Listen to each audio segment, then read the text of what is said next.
Get ready with me!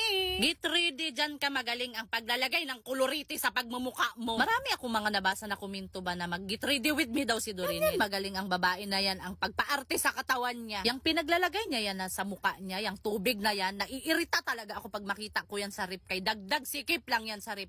Hindi ko alam kung bakit kailangan ilagay sa rip ang tuner-tuner daw na yan. Palagi ko tong mapapansin sa kanya ba, magpahid-pahid siya ng mga puti na yan na tatapalan niya yung mga nangingitim sa mukha niya. Paano hindi yan magkaroon ng pangingitim yung mga bakas sa pimples niya?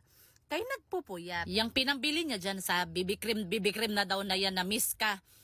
Kung itinulog niya na lang, hindi na niya kailangan maglagay niyan. Kaya hindi siya magkaka-pimples, kaya hindi na puyat. O tinatakpan niya ngayon yung eyebag niya. Sino ang may kasalanan? Bakit nagka-eyebag? Siya din.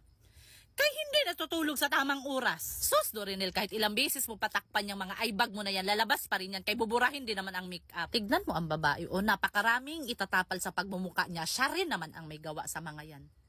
Kung nakikinig ka, kung matulog ka sa tamang oras, kakain ka ng mga healthy, iinom ka sa tubig, hindi magkakaganyan ang mukha mo. Hindi mo na kailangan yung tapal-tapalan ng mga kung ano-ano dyan. Baka magtanong-tanong na naman kayo kung anong pangalan sa pinang-drawing niya dyan sa kilay niya na inahit na dodrawingan na naman niya.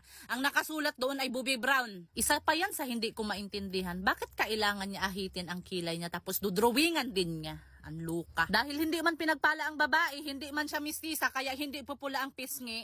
Maglalagay siya nitong pampapula sa pisngi niya. Kahit ano mang gawin mo dito kay Dorinel, hindi yan talaga mamula. Kahit anong sermon kahihiyan, hindi yan tatablan, hindi talaga yan pupula. May nabasa pala ako ng mga comment na mamahalin daw yung blush on niya. Sosyalira ka talaga, Dorinel. Kung hindi ko pa mababasa ang mga comment ng mga tao dito sa social media,